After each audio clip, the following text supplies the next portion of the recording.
हर काम में पीछे रहलू दिल तोड़े में पास।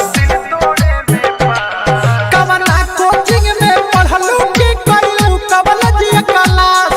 कवना कोचिंग में पढ़लू की कइलू कॉलेज क्लास। बोला हो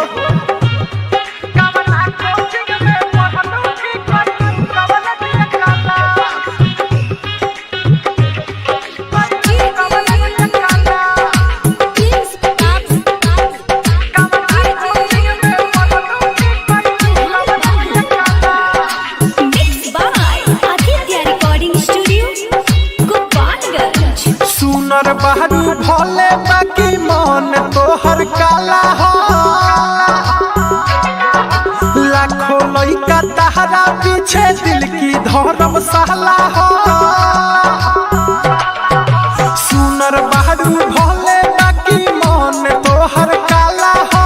लाखों लइका तहरा पीछे दिल की धर्मशाला हो। हमार सथवा छोड़ी के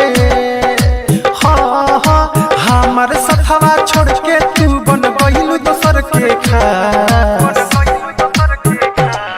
कवना कोचिंग में पढ़लू की कइलू कॉलेज क्लास। कवना कोचिंग में पढ़लू की कइलू कॉलेज क्लास। कवना कोचिंग में पढ़लू की कइलू कॉलेज क्लास।